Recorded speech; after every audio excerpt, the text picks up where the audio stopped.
مطلب حضور علیہ الصلوۃ والسلام کو جس چیز سے محبت ہے، جو چیز حضور علیہ الصلوۃ والسلام کھایا کرتے تھے، آل مبارک حضور کھایا کرتے تھے، کھجور شریف، شہد شریف اور جو ہے کدو شریف، جو حضور علیہ الصلوۃ والسلام کھایا کرتے تھے، ہمیں اس کی بھی تعظیم کرنے کا حکم ہے. بڑا دھیان رکھنا. رسول اللہ صلی اللہ علیہ وسلم میں جن چیزوں کو نسبت و تعلق ہے، حضور صلی اللہ علیہ وسلم کا جس چیزوں سے تعلق اور نسبت ہے، ان کا بھی ادب کی تعظیم کی جائے گی، اس لیے کہ ان کی تعظیم حقیقت میں رسول ہی کی تعظیم و تقریب ہے. حضرت قاضی ایاز رحمۃ اللہ علیہ فرماتے ہیں کہ حضور صلی اللہ علیہ وسلم کی تعظیم و توقیر میں سے یہ بھی ہے کہ تمام چیزیں جو حضور صلی اللہ علیہ وسلم سے نسبت رکھتی ہے ان کی تعظیم کی جائے، اور مکہ معظمہ و مدینہ طیبہ کی جن جگہ کو آپ سے شرف بخشا ان کا بھی ادب و احترام کیا جائے، اور جن جگہ پر آپ ٹھہرے اور ساری چیزیں جن کو آپ کے ہاتھ سے چھوا یا وہ آپ کے بدن کے کسی حصے سے چھو گئی یا آپ کے نام سے پکاری جاتی ہو، ان سب کی تعظیم و تکریم کی جائے. شفا شریف نے امام قاضی اعظم رحمۃ اللہ نے لکھا. اسی لیے صحابہ و تابعین اور بڑے بڑے علماء دین حضور صلی اللہ علیہ وسلم سے نسبت و تعلق رکھنے والی تمام چیزوں کی ہمیشہ تعظیم و تکریم کرتے رہے. ثبوت کے لیے چند واقعات ملاحظہ ہوں. حضرت ابن سیرین رضی اللہ تعالیٰ عنہ سے روایت ہے کہ انہوں نے فرمایا کہ میں نے حضرت عبیدہ رضی اللہ تعالیٰ عنہ سے کہا کہ ہمارے پاس رسول اللہ صلی اللہ علیہ وسلم کے کچھ بال مبارک ہیں جو ہمیں حضرت انس یا ان کے گھر والوں سے ملے ہیں. تو حضرت عبیدہ نے فرمایا کہ میرے پاس حضور صلی اللہ علیہ وسلم کا ایک بال ہونا میرے نزدیک دنیا اور کچھ دنیا میں ہے، جو کچھ دنیا میں ہے اس سے زیادہ محبوب ہے. سبحان اللہ. وہ فرماتے ہیں میرے پاس حضور صلی اللہ علیہ وسلم کا جو ایک بال مبارک ہے وہ دنیا میں جو کچھ ہے میرے کو ان سب سے زیادہ محبوب حضور صلی اللہ علیہ وسلم کا بال مبارک ہے. بخاری شریف کے اندر یہ واقعہ حدیث موجود. حضرت صفیہ رضی اللہ تعالی عنہا سے روایت ہے کہ انہوں نے فرمایا کہ حضرت ابو محذورہ رضی اللہ تعالیٰ عنہ کو جو مکہ شریف میں حضور صلی اللہ علیہ وسلم کے مؤذن باغی تھے، اور ان کے سر کے سامنے کے حصہ میں بالوں کا ایک جوڑا تھا جسے زمین پر بیٹھ کر سب وہ کھول دیتے تو بال زمین سے لگ جاتے. کسی نے ان سے کہا کہ ان بالوں کو آپ منڈوا کیوں نہیں دیتے؟ تو انہوں نے فرمایا کہ میں ان بالوں کو نہیں منڈوا سکتا اس لیے کہ حضور صلی اللہ علیہ وسلم نے ان کو اپنے ہاتھوں سے چھوا. سبحان اللہ. مطلب وہ صحابی رسول انہوں نے اپنی زندگی میں بال ہی نہیں کٹوائے، یہاں تک کہ زمین کھولتے تھے تو زمینوں پہ لٹکتے تھے. انہوں نے بولا بال کیوں نہیں کٹواتے؟ بولتے اس ہاتھ کو، ان بالوں کو حضور صلی اللہ علیہ وسلم کا ہاتھ مبارک لگا، کیسے کٹوانا؟ یہ ہوتا ہے ادب. اب بتاؤ یہ لوگ کھڑے ہو کے سلام کرنے پہ بھڑ رہے ہیں، یہ کہاں لکھا کہاں لکھا. اب ان صحابی کو کس نے بولا تھا کہ تمہارے بال مت کٹوانا، تم بڑے بال ہو جائے زمین پہ لٹکنے دینا؟ یہ عشق تھا. یہ بخاری شفا شریف کے اندر یہی تو عشق ہے جسے یہ نہیں سمجھ سکتے کبھی. میں ان بالوں کو نہیں منڈوا سکتا اس لیے کہ حضور صلی اللہ علیہ وسلم نے ان کو اپنے ہاتھوں سے چھوا ہے. حضرت عاصم احول رضی اللہ تعالیٰ عنہ فرماتے ہیں کہ میں نے حضرت انس رضی اللہ تعالیٰ عنہ کے پاس حضور صلی اللہ علیہ وسلم کے ایک پیالہ دیکھا جو چوڑا ہونے کے ساتھ ساتھ بہت اچھا تھا اور شمشاد کی لکڑی کا بنا ہوا تھا. وہ ٹوٹ گیا تھا جسے حضرت انس رضی اللہ تعالیٰ عنہ نے چاندی کے تار سے جوڑ رکھا تھا. حضرت انس کا بیان ہے کہ میں نے اس پیالے میں حضور صلی اللہ علیہ وسلم کو کئی بار پانی پلایا ہے. حضرت ابن سیرین رضی اللہ عنہ فرماتے ہیں کہ اس میں ایک لوہے کا حلقہ تھا. حضرت انس نے چاہا کہ لوہے کا حلقہ نکال دے اور اس کی جگہ پر سونے یا چاندی کا حلقہ لگا دے، تو حضرت ابو طلحہ رضی اللہ تعالیٰ نے منع فرمایا کہ جس کو رسول اللہ صلی اللہ علیہ وسلم نے بنایا ہے اس میں ہرگز کوئی تبدیلی مت کرو. یہ سن کر انہوں نے ویسا ہی رہنے دیا. بخاری شریف کے اندر یہ بات لکھی ہے، یہ واقعہ موجود ہے بخاری شریف، جس کو لوگ صبح بھی پڑھتے ہیں شام بھی پڑھتے ہیں. یہ جب سنا تو سن کے بخار بھی آ جاتا ہے. یہ پیالہ لوگوں کے نزدیک اتنی تعظیم کے قابل رہا کہ حضرت نضر ابن انس رضی اللہ تعالیٰ عنہ کی میراث سے 8 لاکھ درہم میں خریدا گیا. حضرت سہل بن سعد رضی اللہ تعالیٰ عنہ سے روایت ہے کہ ایک عورت ایک چادر لے کر حضور صلی اللہ علیہ وسلم کی خدمت میں حاضر ہوئی اور عرض کیا یا رسول اللہ صلی اللہ علیہ وسلم، یہ چادر میں نے اپنے ہاتھوں سے بنی ہے، میں اسے آپ کے پہننے کے لیے لائی ہوں. تو حضور صلی اللہ تعالیٰ علیہ وسلم نے اسے قبول فرما لیا کہ آپ کو کپڑے کی ضرورت بھی تھی پھر اسے لنگی کے طور پر پہن کر ہماری طرف تشریف لائے۔ صحابہ میں سے ایک شخص نے عرض کیا یا رسول اللہ اسے ہم کو پہنا دیجیے۔ حضور صلی اللہ علیہ وسلم نے فرمایا ہاں پہنا دوں گا۔ کچھ دیر بعد آپ مجلس سے تشریف لے گئے، پھر واپس آئے اور چادر لپیٹ کر اس صحابی کے پاس بھجوا دی۔ لوگوں نے اس صحابی سے کہا کہ تو نے اچھا نہیں کیا جو حضور صلی اللہ علیہ وسلم سے چادر مانگ لی، جبکہ تم جانتے ہو کہ جب آپ کسی کا سوال رد نہیں کرتے۔ تو صحابی نے کہا کہ قسم خدا کی میں نے صرف اس لیے لنگی مانگ لی تاکہ وہ میرا کفن بنے، تو وہ چادر اس کا کفن ہی بنی۔ سبحان اللہ، یہ صحابہ کرام کا ادب ہوا تھا، یہ تعظیم ان کی۔ صلو علی الحبیب صلی اللہ تعالی علیہ۔ ایک روز حضور صلی اللہ علیہ وسلم صحابہ کرام کے ساتھ ثقیفہ بنی ساعدہ میں تشریف فرما تھے، تو آپ نے حضرت سہل ابن سعد رضی اللہ تعالیٰ سے فرمایا کہ ہمیں پانی پلاؤ۔ حضرت سہل نے ایک پیالے میں حضور صلی اللہ علیہ وسلم اور ان کے صحابہ کو پانی پلایا۔ حضرت ابو حازم رضی اللہ تعالیٰ عنہ کا بیان ہے کہ حضرت سہل رضی اللہ تعالیٰ عنہ نے وہی پیالہ ہمارے لیے نکالا تو ہم نے اس سے پانی پیا۔ پھر خلیفہ حضرت عمر ابن عبدالعزیز نے حضرت سہل سے مانگ کر اسے لے لیا۔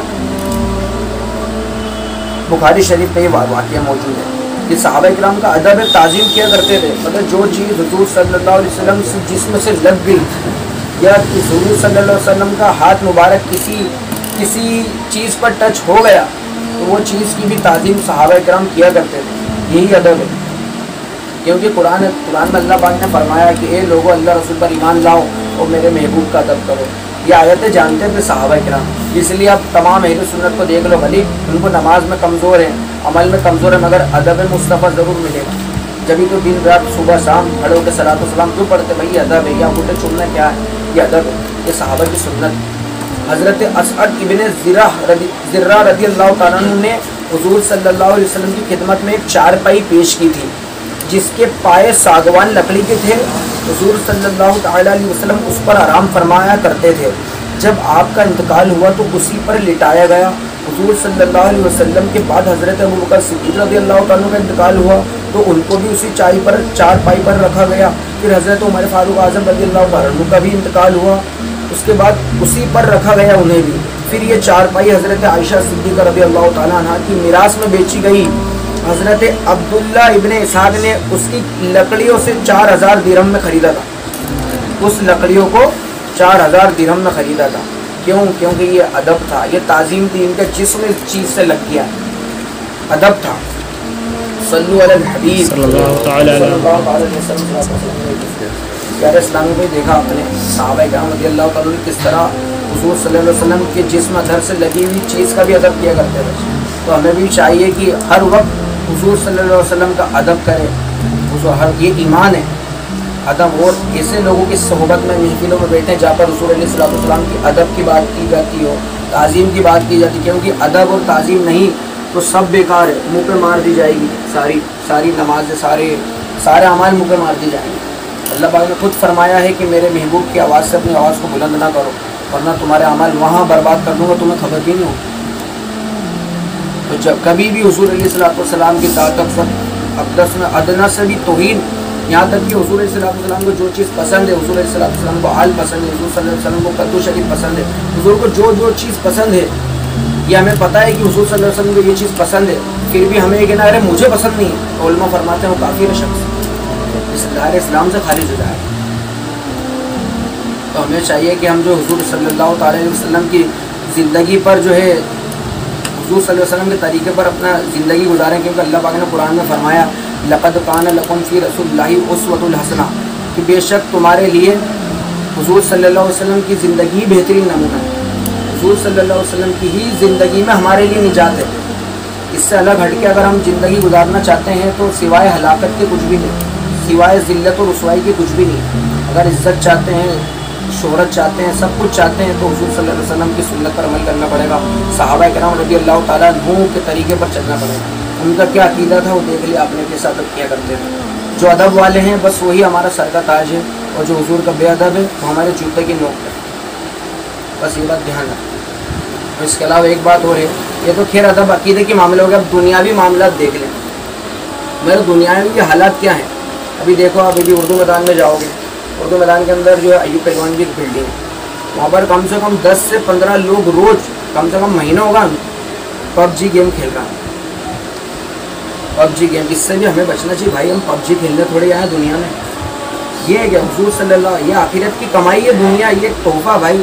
دنیا میں جو جتنی کمائی کر لو آخرت کے لیے کر لو, آخرت کی کمائی کرنا ہے. حضور صلی اللہ علیہ وسلم فرماتے ہیں کہ دنیا میں وقت ایسا گزارو, زندگی ایسی گزارو جیسے ایک روڈ پار کرنے والا روڈ پار ہوتا ہے, بس ضرورت کے طور پہ آئٹ سائڈ دیکھتا ہے کہ کوئی گاڑی نہ ٹھوک جائے.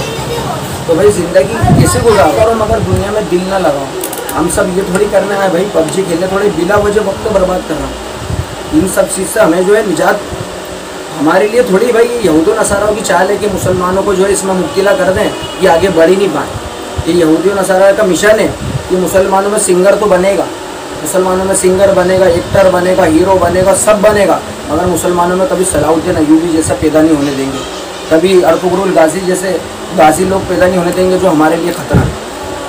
مسلمانوں کی جو ہے نسلوں کو برباد کرنے کے لیے بھائی یہ پب جی ہوا اور یہ جتنی گندی فلمیں انہوں نے ڈال رکھی ہے نیٹ پر, اس کو دیکھنے والے صلاح الدین ایوبی جو ہیں جنہوں نے بیت المقدس فتح کرا تھا, آپ نے فرمایا تھا کہ جس قوم کو اگر برباد کرنا ہو تو اس کو گندی حرکتوں میں مبتلا کر دو, وہ اپنے ہاتھ و ہاتھی ختم ہو جائے گی. جس قوم کو برباد کرنا ہے, ختم کرنا ہے, اس کو گندی چیزوں میں مبتلا کر دو تو وہ خود ہی اپنے ہاتھوں سے برباد ہو جائے گی. یہ قول میں نے ایک جگہ پڑھا تھا, باقی اللہ رسول عالم کتنا سچا, مگر صلاح الدین ایوبی ان کے قول میں سے ایک قول یہ ملا گا میرے کو. تو اپنوں کو چاہیے کہ بھائی یہ سب فضول چیزوں سے بچیں, جو ضرورت ہے, جو اپنے لیے فائدہ ہے, اپنے دین اپنے گھر والوں کے لیے فائدہ ہے, وہ کام کرو. یہ مختصر سی زندگی ہے, کچھ بھی نہیں. پب جی ہوا, جتنے بھی فالتو کے کام ہیں, ان سب چیز سے ہمیں پرہیز کریں اور اللہ پاک ہمیں سچا پکا نمازی بنائے اور نماز کی بھی پابندی کریں. ایک دو اور واقعہ بتا دوں, اس کے بعد اختتام کرتے ہیں انشاءاللہ. اور اس کے علاوہ ہم جتنے بھی گناہ کرتے ہیں اس سے ہمیں چاہیے کہ سچی توبہ کریں, سچی توبہ. حضرت عمر رضی اللہ عنہ کے زمانے میں ایک شخص تھا وہ جو دارو پیا کرتا تھا, وہ شراب پیا کرتے تھے. تو ایک مرتبہ حضرت عمر رضی اللہ عنہ نے ان کو پکڑ لیا, بولتے بتا تیرے ہاتھ میں کیا. تو انہوں نے دل میں توبہ کی کہ اللہ پاک میرے کو حضرت عمر کی سختی سے بچا لے, آئندہ میں کبھی بھی دارو شراب نہیں پیوں گا.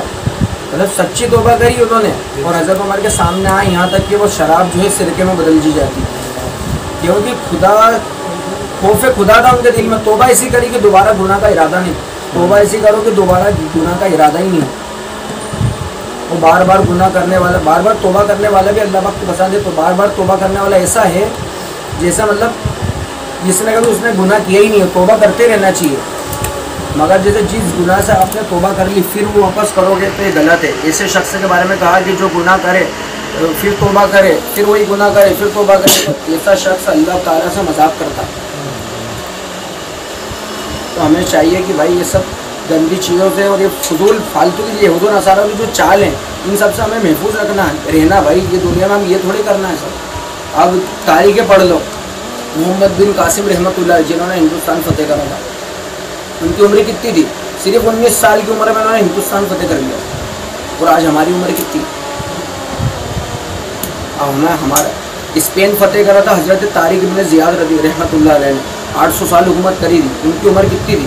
17 سال. 17 سال کی عمر میں اسپین فتح کر لیا. محمد بن قاسم انہوں نے یہ سب مطلب صرف 15 19 20 سال کی عمر میں وہ جو ہے ان کے ذہن کیا ہوتے تھے, ان کی سوچ کیسی ہوتی تھی یار, کہہ رہے یہ تو سوچو. اور آج ہماری جو عمر ہے ہم پب جی میں مبتلا. ابھی آپ اردو میدان میں جاؤ ایوب پہلوان کے گھر میں, ابھی ان کو جو ہے بولو دعوت دو, تو دعوت دینا چاہیے ان کو, مگر جو ہے کتنا خطرناک کام ہے. 3 بج جا رہی, 4 بج جا رہی بھائی, اور فجر کا وقت ہوتا ہے غائب. ایسا گیم ایسے کس کام کا بھائی؟ کہ اللہ پاک ہمیں ان سب فضول باتوں سے بچنے کی توفیق عطا فرمائے, اور ہمیں سچی پکی اللہ پاک توبہ کی توفیق عطا فرمائے, نیک اعمال کی توفیق عطا فرمائے. ان اللہ